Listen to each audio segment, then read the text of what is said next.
Welcome back, everyone. This is the RHB returning to do some more Final Fantasy videos. Today I'm going to do the best logo of Final Fantasy 15, and I've got 15 on my list. I don't use the MMORPG ones from 11 and 14. I just don't use them. But there are a couple of them that have duplicates because some of the logos have been remade over the years. So we're going to start off with our list. Final Fantasy 3. Luneth as the logo. He's standing there. He's there flashing the two swords. It's very generic. It's not clear who he is and what he's supposed to be doing, but it just looks like he's got two swords going like this. It's a cool logo, but again, I think in terms of Final Fantasy logos, it ranks at the bottom for me. Number 14 is the original Final Fantasy logo for Final Fantasy 1 Origins. The Warrior of Light, the big guy wearing standing there like this with all in blue with a sword. You don't necessarily use the warrior class, so that's one reason why that goes down pretty simple. And plus, those characters don't have any real names. You give them your own names, so that one ranks down pretty low. But it's pretty clear what it is, and it looks like a hero. So go from there. Number 13 is Luna and Noctis. After you beat, spoiler alert, after you beat Final Fantasy 15, and Luna and Noctis are now in the afterlife, and he kind of sits next to her. She's got her head on her hand, and then it's very busy, and I don't like it also because it looks like her logo when she's in the logo. It looks like it's original, and then all of a sudden you see this thing added on there, and it's Noctis, and I don't like it. It's way too much. It's very convoluted, and you don't get into the end of the game. So, but it is a Final Fantasy 15 logo. Whenever I load it up now, it's the logo that pops up for me. So I don't like it. It just looks fake, but it's very ornate. I like the Luna logo, but I just don't like it with Noctis in there as much. Number 12 on my list is the Windrake from Final Fantasy V. It's cool. It's the first non character. It's basically just it's a giant dragon. It's cool that it has the tail wrapped around part of the logo, but it's part of the story, but it doesn't do a whole lot, and it doesn't give you any real background into what Final Fantasy V is going to be about. So that what the Windrake ranks pretty low for me. Number 11.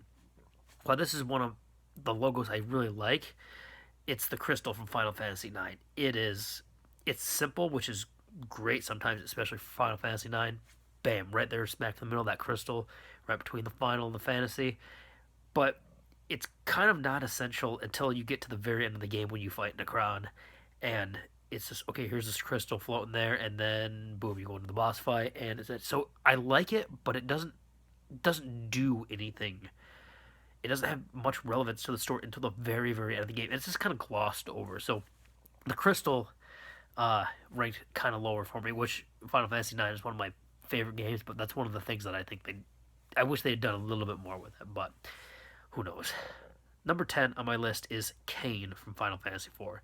It's clear who the character is, and he plays a major role in the game. I know Luneth does as well, but those characters in Final Fantasy III, they're all one and the same to me. Kain is a very distinguishable character, and he has a huge role in the game with all his turning, good guy, bad guy, all that kind of stuff. So Kain, as the Final Fantasy IV logo, the original one, is not the Super Nintendo version, the one they did for Final Fantasy Chronicles. Kain is number 10 on my list. Number 9 on my list is Luna from Final Fantasy 15. Again, I like Final Fantasy 15. I like Luna. It's it's a huge logo, but she's a non-playable character, and it just takes away a little bit from how important that is. You look at it and you kind of, okay, is this a goddess?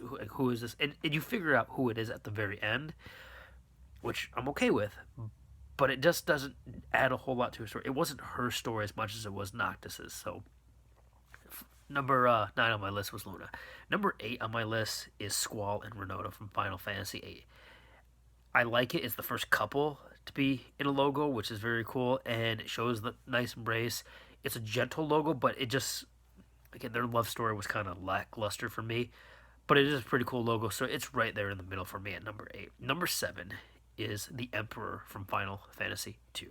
He is the first and the only real true villain. And when I say true villain, I mean a guy that does not go from good guy to bad guy or vice versa. He is bad from the word go. I mean, Golbez, when he's on Final Fantasy IV, he ends up being a good guy. Gabranth ends up being more or less a good guy. So the Emperor, because he's the only true villain that appears as a logo, is pretty cool. It's just he just looks empowering. He's got the big horns going off to the side. He's just kind of got his head back a little bit. Sorry for the light in the background. So the Emperor is a cool villain, and more of an underrated one, even though he's a weak villain in the last boss fight of Final Fantasy II. He ranks number 7 on the list. Number 6 from Final Fantasy VII is the Meteor. It's simple. It's a key item to the story, and you know exactly what it is. You put that logo up there without the words Final Fantasy around it, people are gonna know what that is. That looks like a meteor. So it's, again, sometimes less is more, and that's a prime example of when less is more. The logo to Final Fantasy VII. Number 5 on my list is Golbez from the remake for Final Fantasy IV. It's a huge logo, and the way he has his hand around it, it almost looks like he's gonna crunch the Final Fantasy name. He engulfs it basically, and it's really cool. He's an essential part of the game. I know he's a non-playable character, which was one of my knocks for Luna earlier on, but Golbez is really important. He's essentially, aside from Cecil, he's the main part of the story. So he gets number 5. Number 4 through 1 were really hard for me. But number 4, I'm going to go with Yuna from Final Fantasy X. That scene where she's just ascending the waves, it's so fluid. It's a nice flowing logo. It's a memorable scene for when they get to Kilika and she does the sending, and you just see that, like, you can tell everyone can relate to, oh, that's what Yuna's doing. And you can tell she's powerful, she's going to be a good character just from that logo. That's one of the more memorable ones. It's one of the more well done ones. It's very ornate, but it's still at the same time simple. There's not too much going on. Very cool logo. Number 3 on my list is Terra riding the Magitech armor. And the reason why I put this one so high is, one, she's more or less the main character of the game. It's debated whether or not she really is. But that logo is the catalyst for the game. Like, that's the first scene. You see her riding it on the Magitech armor. When you get the Final Fantasy anthology and they show, like, the little CGI scene where she's riding on it, that's a cool way to start the game with the logo. Hey, first thing on is our logo is the first scene of the game. So it gets it's kind of a big Magitech armor too, which makes it look a little imposing. It's like, okay, you know that's a good guy on there, but you know that's a nasty looking machine. It ranks pretty high for me. Number 2 is the Cocoon Crystal from Final Fantasy XIII. While Final Fantasy XIII did not do a lot of things right, the logo, I remember just seeing that logo for the first time thinking, I want to know what the deal with that is. It looked like a planet, and more or less it was. It's the ending of the game. Spoiler alert. You see the little horse around it, and you can tell that the 2 girls, Fang and Vanille, are in there. It's cool that they actually went with the end of the game to make a logo, which it made me want to play that game and figure out what that was. Most logos, you can kind of figure out, okay, that's going to be a playable character. That's probably a playable character. I want to know what the deal with that huge orb was. And it was, I mean, it didn't disappoint. The logo is very well done. It's a little bit busy around the edges, but it focuses on the center. It's got all that little frill stuff around the edge. So number 2 on my list was the Cocoon Crystal from Final Fantasy XIII. And number 1 on my list is Gabranth from Final Fantasy XII. He is a huge, imposing logo. It's got that big brush stroke along the side.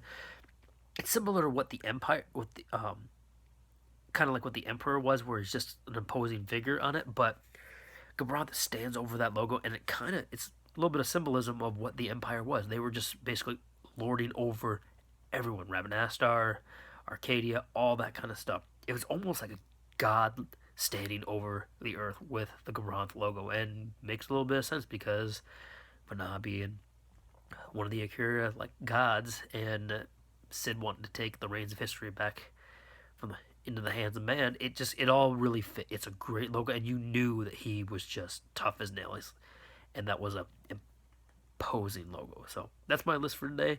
I'm gonna come back next time with the best Cids of Final Fantasy series. Have a good day.